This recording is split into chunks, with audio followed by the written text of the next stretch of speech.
Penasaran gak sih kenapa Jepang itu begitu maju dan berkembang?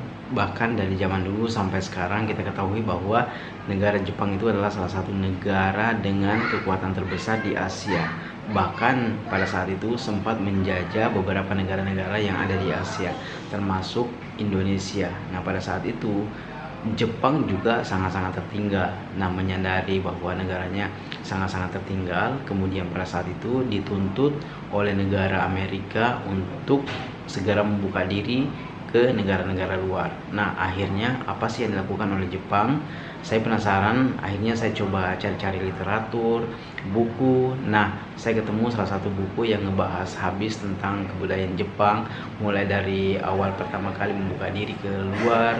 Nah, buku yang ditulis oleh Susi Ong, judulnya Seikatsu Kaizen. Nah, di buku itu menjelaskan bahwa pada saat itu negara Jepang itu benar-benar melakukan transformasi sumber daya manusianya. Jadi manusianya itu benar-benar dibangun dari nol. Yang kalau misalnya kita lihat sekarang itu Jepang sangat terkenal dengan negara yang sangat disiplin, konsisten, bekerja keras. Nah, ternyata kalau kita telusuri, Jepang dulu itu termasuk negara yang nggak seperti itu, guys. Jadi negara yang tertinggal, nggak berkembang, dan bahkan di sana juga, mohon maaf ya kalau boleh dikata, pada saat itu hidupnya juga amburadul dan nggak seperti sekarang. Nah, salah satu yang menarik dari buku itu, saya coba ini ya bacakan ya ringkasan dari buku yang ditulis oleh Susi Ong.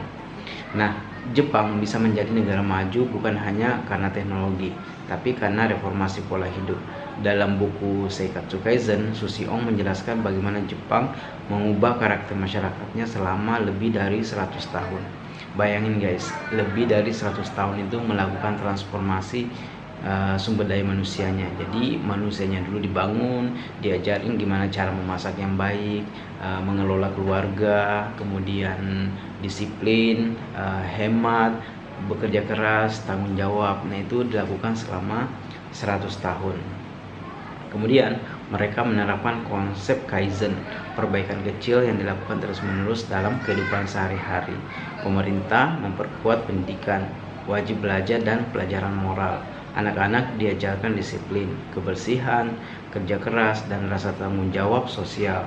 Nilai-nilai seperti hemat, jujur, dan efisien diterapkan bukan hanya di sekolah, tapi juga keluarga dan komunitas. Jadi semuanya itu diterapkan di dalam keluarga, komunitas, seperti sifat jujur, bekerja keras. Kemudian reformasi berjalan dari dua arah. Pemerintah memberi teladan dan masyarakat menjalankan perubahan.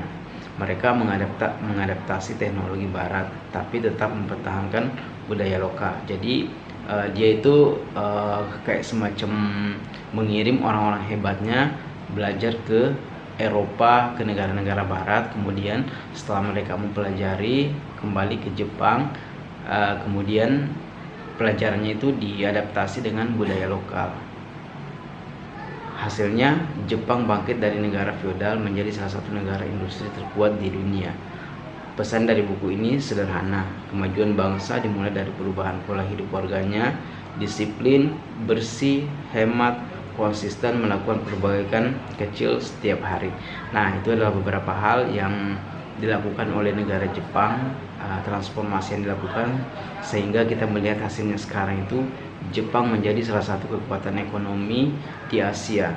Bahkan kalau kita lihat ya, produk-produk mobil, motor, atau alat-alat rumah tangga itu ya hampir semuanya buatan Jepang. Nah, itulah yang dilakukan oleh Jepang sehingga bertransformasi yang tadinya negara yang tertinggal, terbelakang, akhirnya membuka diri. Tapi sebelum membuka diri itu negara Jepang melakukan transformasi atau perbaikan di masyarakatnya, manusianya. Semoga video ini bermanfaat.